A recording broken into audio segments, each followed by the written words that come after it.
मेरा नाम सीमा गौतम है और मैं गोरखपुर से आई हूँ। मैं अंबेडकर जनमोर्चा की राष्ट्रीय अध्यक्ष हूँ, एक सामाजिक कार्यकर्ता हूँ और यहाँ समता सैनिक दल के पास भी मैं एक बार और 2-3 दिन पहले भी आ चुकी थी और कुछ लोगों से हमारी मुलाकात हुई थी। आज मैं एक मदद मांगने के लिए गोरखपुर से यहाँ मुझे आना पड़ा है और क्योंकि हमारे संगठन का जो मुख्य संयोजक है माननीय श्रवण कुमार निराला जी, उनको जेल में डाल दिया गया है और मुझ पे भी एफआईआर लगाया गया है। जैसा कि थोड़ा सा आप लोगों को बताऊं कि पिछले बार हम लोगों ने जमीन का आंदोलन लेकर के 10 अक्टूबर को हमने किया था, जिसमें हमारे पत्रकार साथी भी जो जेल गए थे और हमारे 12-13 साथी हम जेल चले गए थे। गिरफ्तारी पहले हुई थी, एफआईआर बाद में हुई थी।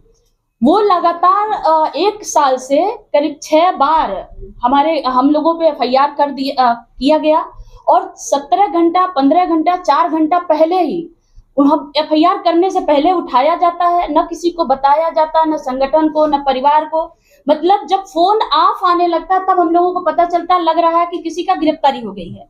और उसके बाद ये गोरखपुर की जो जातिगत, हम लोग दलित हैं और दलितों के लिए, पिछड़ों के लिए, गरीबों के लिए, मतलब जो समाज के अंतिम व्यक्ति है उसके लिए आवाज उठाते हैं, तो माननीय मुख्यमंत्री जी की पुलिस और माननीय मुख्यमंत्री जी के नजर में हम सबसे बड़े गुनहगार हो गए हैं।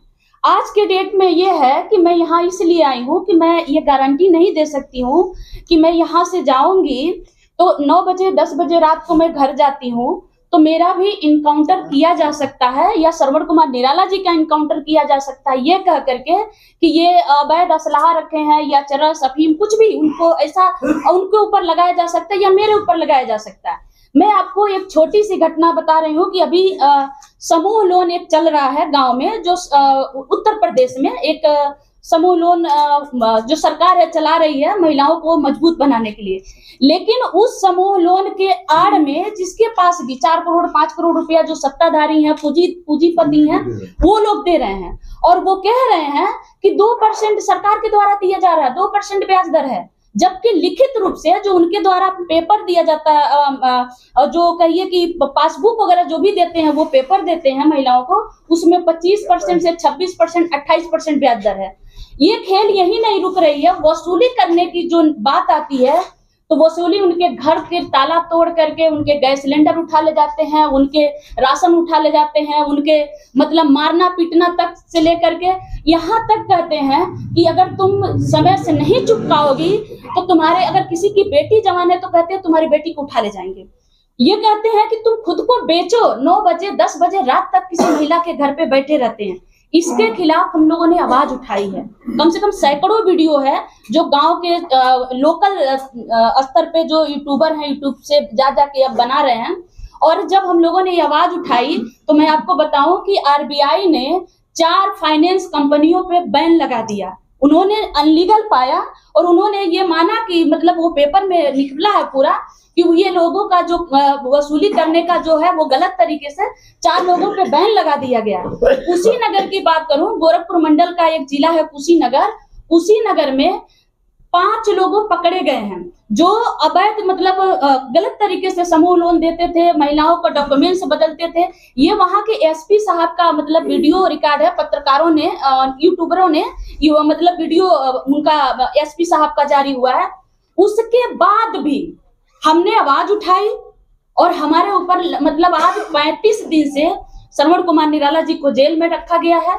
हमारे ऊपर लगातार वहां के जो पत्रकार हैं, अखबार जो अमर उजाला के अखबार हैं, उनके द्वारा, बाकी वहां के लोगों के द्वारा लगातार, अभी तो कल की बात है, कल के अखबार में वो वहां गोरखपुर में ये निकला है कि सीमा गौतम जो प्रमाण पत्र दे रही थी, जबकि मैंने कोई प्रमाण पत्र नहीं दिया है। हमने किसी को नहीं कहा, मठ पे हजारों महिलाएं पहुंची। अगर हम यहाँ अगर जैसे बात हो रही है कि हम बाबा साहब की प्रतिमा को लेकर चाहे कुछ भी, तो हम मीडिया का सहारा लेंगे, पोस्ट का सहारा लेंगे, फोन कॉल का सहारा लेंगे। हमने कुछ भी नहीं किया है कि आप मठ पे जाइए, चाहे आप पोस्ट नहीं किया ना, हमको नहीं पता कैसे महिलाएं मठ पे पहुंच गई। और उन महिलाओं को ये पेपर में दिखाया गया कि उनके पास एक फॉर्म भरा गया है। वो फॉर्म किसका है, किसका संगठन का, संगठन का नाम नहीं बताया गया, किसके नाम से भरा गया, कितना पैसा, अब ये कह रहे हैं कि वो तो थाने का मोहर लगा करके ये प्रमाण पत्र बांट रहे थे, 500 रुपया ले रहे थे। साथियों, मैं आप लोगों से मदद मांगने आई हूँ। मैं भी आप लोगों की समाज की बेटी हूँ। मुझे डर नहीं है जेल जाने की, बस डर ये है कि अगर इसी तरह लगातार अगर आप हमारे साथ नहीं देंगे तो इसी तरह लगातार जो भी आवाज उठा रहा है उसको कुचला जाएगा। मेरे माँ बाप नहीं है, मेरे माँ का हत्या किया गया है और उसी गोरखपुर के सड़कों पे अपने माँ के लिए उसी गोरखपुर के अधिकारियों के दरवाजे पे मैं दरवाजा खटखटाते खटखटाते अपनी माँ के लिए मदद मांगते मांगते मैंने इतना बड़ा कारवा खड़ा कर लिया। आज गोरखपुर के जिले में बात करूं तो एक आह्वान पे मेरे 10,000 महिलाएं इकट्ठा हो सकती हैं। मैं 450 से ज्यादा गांव में जाके महिला जागरूकता चलाती हूँ, उनके अधिकार के लिए लड़ती हूँ। चाहे रेप हो, हत्या हो, कहीं पे किसी का घर लूटा जाता, कोई भी घटना होता है छोटा बड़ा, मैं रोज लेकर के डीएम से, एसपी से, एसएसपी से, वहां के आईजी से मिलती हूँ, उनके घटनाओं को लेकर मिलती हूँ, प्रेस कॉन्फ्रेंस करती हूँ और मुद्दे पे भी बात करती हूँ। तो मेरे घर पे हर दिन मतलब 2 दिन की अगर किसी भी पीड़ित बच्ची की मैं एक घटना बताऊं, 25 दिसंबर 2022 को एक नाबालिग बच्ची को रेप करके मार दिया गया। मैंने उसमें सिर्फ आवाज उठाई कि जब नामजद एफआईआर हुआ है तो आपने गिरफ्तार क्यों नहीं किया। हमारे घर पे छापा मार दिया गया था, हमको नोटिस भेज दिया गया था कि इस केस में यदि आपने पहल किया तो आपके खिलाफ कानूनी कार्रवाई की जाएगी। इसलिए मैं आप सभी लोगों से निवेदन कर रही हूँ कि हमारा साथ दीजिए, और अगर आप लोग साथ नहीं देंगे तो शायद एक दिन ये खबर जरूर आपको मिलेगी, या तो श्रवण कुमार निराला जी का इनकाउंटर हो गया या सीमा गौतम का हो गया। आप बहुत करेंगे तो धरना प्रदर्शन करेंगे, फिर वो फाइल बंद कर दी जाएगी, हमारे बात कोई और उठाएगा, आवाज उसको भी कत्लेआम कर दिया जाएगा और हम कुछ नहीं कर पाएंगे। गोरखपुर से मैं बहुत त्रास्त होकर के मैं दिल्ली आई हूँ और आप लोगों से मदद मांगने आई हूँ, क्योंकि गोरखपुर में शायद मानवता अब खत्म हो गई है।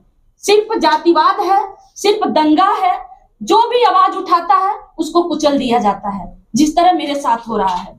2 महीने तक आंदोलन हमने किया, मैंने चोरी हत्या डकैती नहीं किया था, आंदोलन किया था, और आंदोलन करना, शांतिपूर्वक से अपनी बात रखना ये हमारा संवैधानिक अधिकार है।